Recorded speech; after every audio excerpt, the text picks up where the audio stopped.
What is up, our National Wrestling Shooters members and viewers? This is Scott Casey Gale, the owner and chairman of the National Wrestling Shooters, and today I'm going to give you my WWE Raw and Smackdown Live review, along with the NXT review.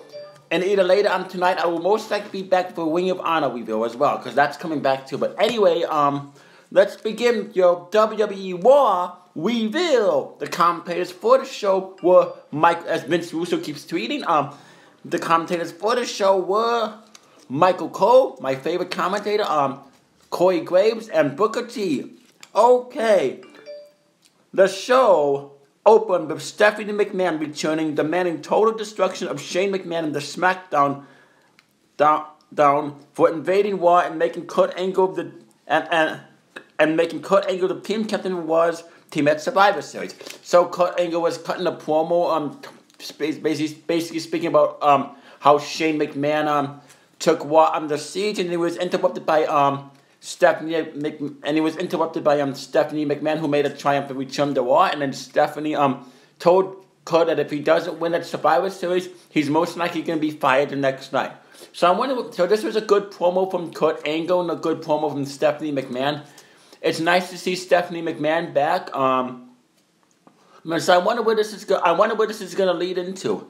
And then Nia Jax defeated Bayley. I didn't care about this match. Jax won her return match with a leg drop. After the match, Alicia Fox made Jax the first member of her Raw Women's Survivor Series team. Okay. And then Samoa Joe defeated Apollo Crews. Joe was the third consecutive return of the evening, which I thought was awesome. So what happened was Samoa Joe defeated Apollo Crews. Joe was the first consecutive return of the evening, defeating Crews by submission with the Coquina Clutch. After the match, Joe choked up Titus O'Neil as well. So it's good to see Samoa Joe win. I wonder if he's going to be on the Raw team. Something tells me that he will be. I like Samoa Joe, and I'm glad he returned. And then it was the Intercontinental Championship match.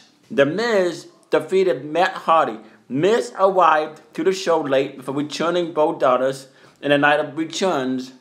So Angle put Miz in a title defense against an unknown opponent. That turned out to be Matt Hardy, who Miz defeated for Skull Crushing finale. This was a good back and forth match. Of course, I knew that Miz was going to win, and I knew that the Miz survivor was going to get involved.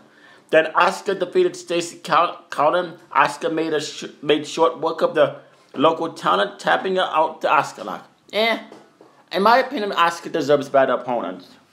Because Asuka was the longest reigning NXT Women's Championship, and in my opinion, Asuka definitely deserves better opponents than that. And then backstage, Daniel Bryan attempted to make amends with Kurt Angle, saying he had no knowledge of Shane's siege attack. Angle refused to listen, sending Daniel Bryan on his way. Moments later, Bryan locked himself in a dark room, only to be attacked by Kane. This was a very interesting segment. It was a little bit cheesy, but I liked it. I liked how Daniel Bryan chokeslammed Kane. Perhaps could Daniel Bryan be returning to the WWE ring? Could this be a sign that could this be setting up Daniel Bryan versus Kurt Angle at WrestleMania 34? I'm getting vibes. That this is going to lead into something. And that WWE is not saying anything. I'm just getting those vibes. So yeah, that was a good segment. And then Finn Balor defeated Cesaro with Sheamus. Balor finished Cesaro off with a coup de grace. After the match, Kane came out and gave Balor a tombstone piledriver and on the ramp. Interesting match. Kane is obviously being the monster again. I like how Kane is just chokeslamming, tombstoning everybody. That's making him the monster. Perhaps Kane is on his way to retirement. Maybe that's why they're making him an unstoppable monster like Braun Strowman. They say this is basically leading to a Kane versus Braun Strowman feud. So yeah. So basically, could Braun Strowman be the one to retire Kane, since Kane is running for mayor of Knox County, Tennessee? Could this be Kane's last time in the WWE as a wrestler? I wonder. And then Kane defeated Seth Rollins. Kane chokeslammed Rollins to win the match. After the finish, Dean Ambrose attacked Kane from behind and hit the Dirty Deeds. Sheamus and Cesaro then ran in and attacked Ambrose. This gave Kane a chance to pile drive Ambrose and Seth Rollins. Interesting. Very, very interesting. And then, All Hallows Trick or Treat Street Fight. Rhino and Heath Slater defeated Gallows and Anderson after Gallows and Anderson put pumpkins on their head. Rhino put Anderson through a table and then pinned him for the win. Worst match of the night. Absolutely horrible. Bone cringe whipping match. Absolutely horrible. Horrible. Horrible. Making both teams look bad, in my opinion. Kalisto defeated Drew Gulak. Kalisto put Enzo's new mouthpiece away with a Salida does sound. Interesting. And then, Raw Women's Championship match. Alexa Bliss defeated Mickie James. Bliss retained her title by punching and then pinning Mickie James. Interesting, man, but I think Alexa Bliss is going to lose the Raw Women's Championship at WrestleMania. I could see that happening. I could see Asuka being the one to take the title off of Alexa Bliss. Either at Royal Rumble or most likely WrestleMania. They're setting the stone for that already, in my opinion. And then backstage, Miz tried to escape the arena after spending the night thinking Braun Strowman was after him, but his number was blocked by a garbage truck. Braun Strowman appeared and chased Miz and his Mr. out from the back with Bliss. While Bliss was celebrating her main event win, Strowman ended the show by beating up Miz and Bo Dallas and putting Curtis Axel through the announce table. I loved the ending. I thought it was a great ending. This Raw got a 6 out of 9. Last week's Raw was better, but it's good build up to Survivor Series. It's really, really good build up to Survivor Series. So this Raw was decent at best. Now it's time for your Smackdown Live review.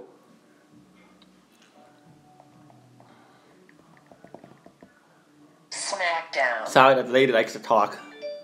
Oh God, these tweets.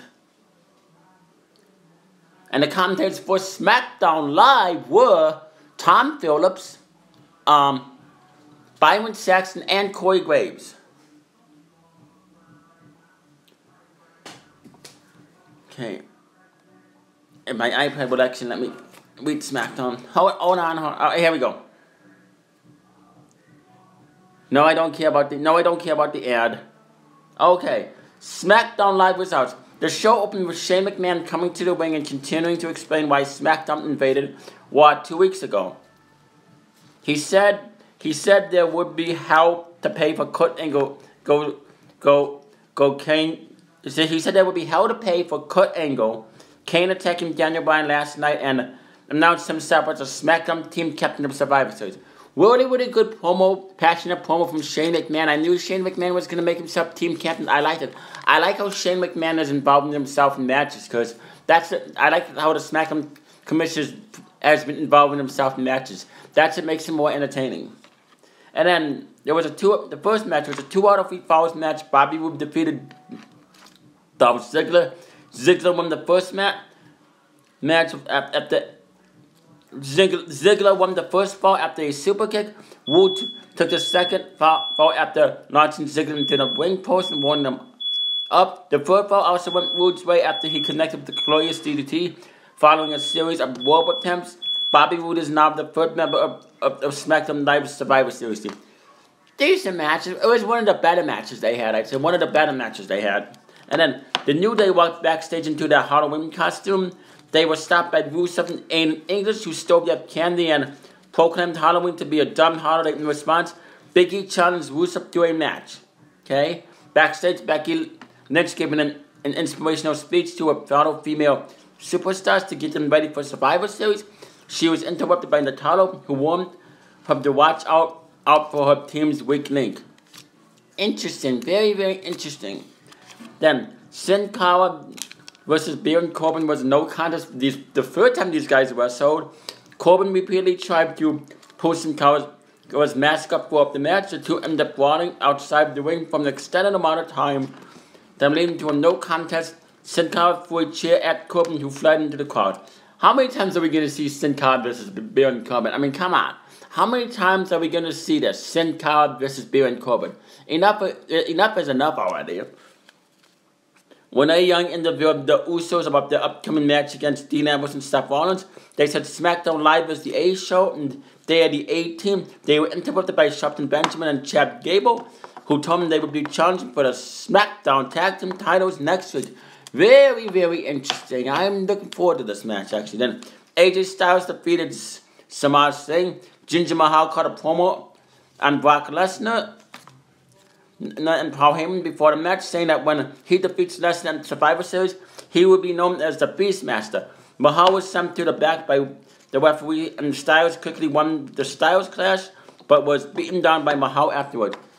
I could possibly see AJ Styles versus Jinder Mahal happening at the December SmackDown pay-per-view at the Royal Rumble. But yeah, they're gonna. This is leading to a Mahal versus Styles with the WWE Championship match later down the road.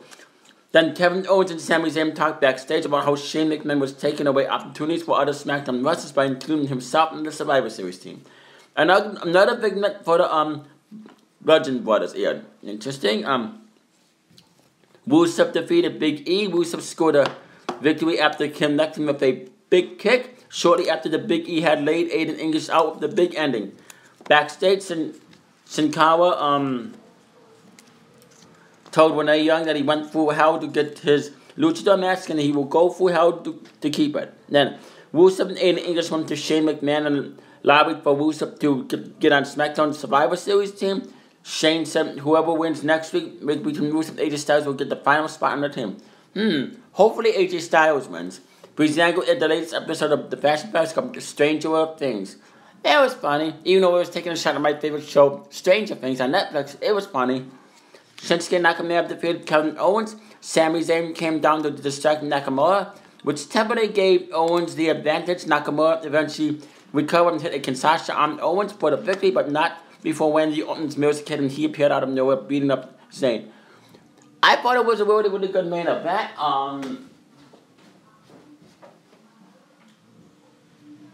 It's really not bad. Clearly done your homework. Yeah, it was a really, really good main event. I would say kind of Raw once again won. The reason why is because nothing really big happened on SmackDown Live this week. So I would say Raw takes to him due to the return of Stephanie McMahon. I think Bo Dallas, JoJo, and the return of Samoa Joe. So that due to the returns on Raw won this week. Now it's time for your NXT review. NXT. Okay, where's the commentators for NXT were Mauro Ranallo, Nigel McGuinness, and Percy Watson.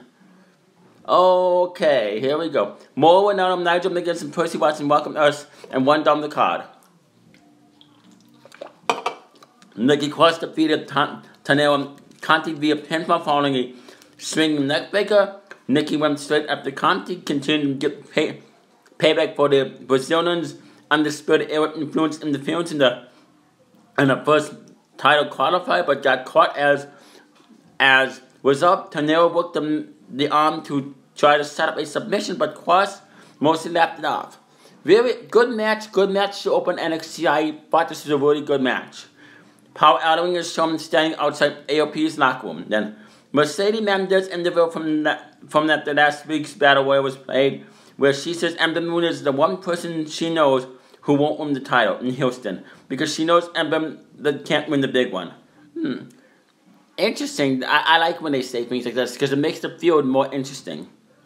And the general manager's office, Drew McIntyre signs a contract for his next NXT Championship defense. Aleister Black informs Velveteen Dream that he has his attention via pre-tape vignette. They set for takeover. A smoke alarm's going off. The online video was played earlier today at the Performance Center with Tino Sabatelli and Riddick Moss. Tells Street Profits to step away from their Maserati and generally talk trash. Interesting. Very good. Interesting. Yeah, I thought Fabian defeated. Fabian Akeb defeated Johnny Gargano via pinfall following an abdominal stretch. Cover kicks out by Akeb and after spear through the ropes and a slingshot DDT. He stunned Gargano. Johnny was going for the got him no escape when his opponent comes into the finish. Awesome match. Awesome back and forth match. The commentators helped sell this match as well. And then McIntyre steps on stage with the contract in hand, but he's jumped from behind by Andre Cien almost before he can stop down the ramp after some kicks from the #1 contender, Zelina Vega. Cien signs the paper and pins it to Drew's chest with Vega's used gum. Really good way to set up a feud. Really good way to lead him to the feud at NXT TakeOver War Games. This is what Andre Cien Almas has proven to be a really good heel by doing this. Then there's an online video that is played earlier from the performances of the two iconic duo talking trash by the Pirates Princess, set up a match between women's title contenders Peyton Royce and Kairi Sane from next week. I'm really looking forward to this match as well. Eric Young and Alexander Whip entered the main event for Killian Dane, Nikki Cross, and Undisputed Era are banned from ringside. Alpha Japan vs. Sanity for the NXT Tag Team Championship ends when Undisputed Era attacks. Akam and Razor isolated and worked over Whoop taking their time in order to punish him and clearly playing a heel. The German got his boot up on Razor to bring Young in hot after both teams got a tag. AOP kicked out from a tandem neckbreaker and an eye top rope elbow. The offers had hit Super Collider in the last chapter when Adam Cole, Bobby Fish, and Kyle O'Reilly ran in to break things up. Killian Dane wins it, but the Undisputed Era beats him down too. Roderick Strong appears and puts on the Undisputed Era armband, but turns on the trio and attacks. He's joined by the Office in a beatdown of Fish and O'Reilly while Cole sneaks away. Regal is out. He says he won't allow this to go on. It will be set a takeover triple threat featuring Sanity versus Undisputed Era versus AOP and Strong. It won't be just any triple threat match either, as only one match can contain this chaos. War Games. So yes, NXT gets another 9 out of 10. NXT has really been killing Raw and Smackdown. NXT is where it's a great NXT episode. 5 stars, 2 thumbs up. I really enjoyed it. Anyway, comment down below in the comment section. Tell me, Skepkiska, what show you like better? Raw, SmackDown Live, or NXT? Me, NXT. Anyway, you know who to subscribe to. Stay classy, live long and prosper, and peace out.